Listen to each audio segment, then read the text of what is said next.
Alex, I spent 3 hours yesterday trying to explain to my neighbor why I was hovering over a plastic box like it was a birthing suite. He thought I'd finally lost the few marbles I had left. To be fair, Tiger, seeing you stare at a tiny nozzle spitting out melted Lego juice is a choice. But I'm guessing it wasn't just a toy you were making? It was a custom offset jig for a router bit that hasn't existed since the Nixon administration. That's the thing about where we are in 2026. I can take a pinch of old school geometry, feed it into a Bamboo Lab machine, and suddenly I'm not scouring eBay for 6 weeks to find a part. It's wild how fast the barrier to entry has dropped. I remember when a decent 3D printer cost as much as a used Honda and required a PhD in frustration to get a single layer to stick. No, you're saying you can grab one for under 200 bucks? Less than a high-end cordless drill kit, it's reached the point where if you don't have one in your shop, you're basically choosing to walk when you could be riding a bike. And there's always a but with me, when these things decide to throw a tantrum, it's not like fixing a leaky faucet. I saw your Instagram story. You looked like you were performing open heart surgery on that printer. I was looking for a ghost in the machine, Alex. My advice, don't go pulling every wire out like you're in an action movie trying to disarm a bomb. Check your warranty first. These companies like Bamboo have actually started building real support networks. Sometimes the fastest way back to work is admitting you're out of your depth and finding an authorized reseller to do the heavy lifting. Also, if you're looking for a reason to feel good about your hobby, Matthew Mensley is doing this incredible fundraiser right now for Venezuela earthquake relief. It puts our minor technical difficulties into perspective when you realize this tech can actually help people on a global scale. Speaking of scale, let's talk about the big kids on the block. I saw the news about Superior Construction and their new facility in Jacksonville. It feels like the trades are finally getting the tech glow up they've deserved for decades. It's about time. Nick Cole over there, he gets it. He's building this 2-story career center, and the philosophy is what really hooks me. He's on record saying every master was once a klutz with a hammer. It's this bridge between the guy who's been pouring concrete for 40 years and the kid who can navigate a BIM model on an iPad. Is that the secret sauce now? Because I see these partnerships with Skillet and companies like DPR. Is it enough to just be good with a saw anymore? Honestly, no.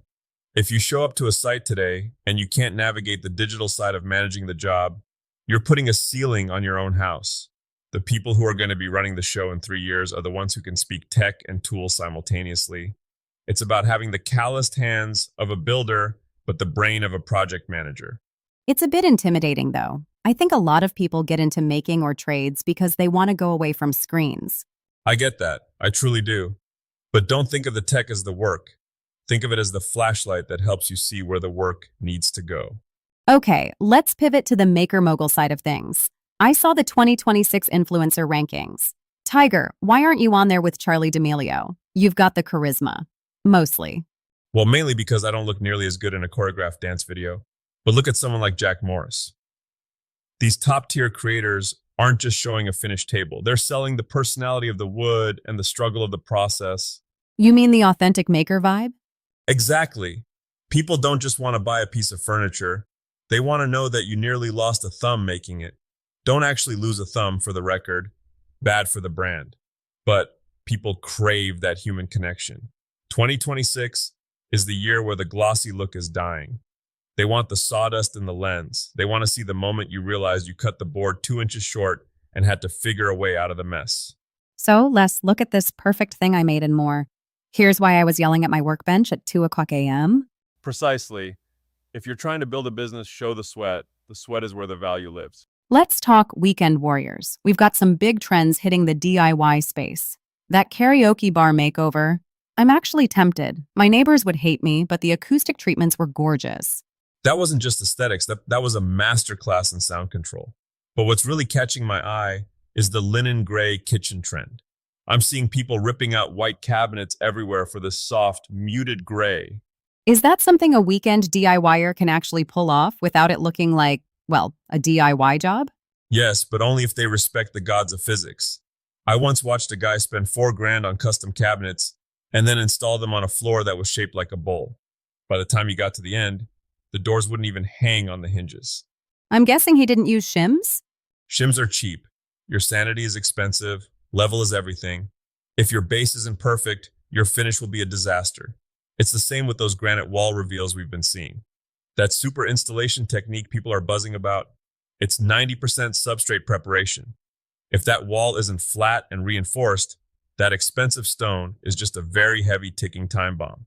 So the takeaway for the weekend is spend 4 hours measuring and prepping, and maybe 1 hour actually putting the thing on the wall? It's not the fun part. Nobody takes a process video of checking a wall for plumb for the 12th time, but it's the difference between a kitchen that looks like a magazine cover and one that looks like a cry for help. I think A Cry for Help was the name of your first woodworking project, wasn't it? It was a birdhouse that even the local pigeons refused to inhabit. It had a lean that leaned on its lean. But hey, that's how we learn. All right, before we head into the weekend, what's the one thing we need to keep in mind? Don't let the complexity of the new tools scare you away from the simplicity of the work. Whether you're debugging a 3D printer or leveling a cabinet, the goal is the same. You're taking a chaotic pile of materials and turning them into something that didn't exist before. There's a certain kind of magic in that, even when it's frustrating, especially when it's frustrating. Well said. Go get your hands dirty, everyone. Catch you in the shop.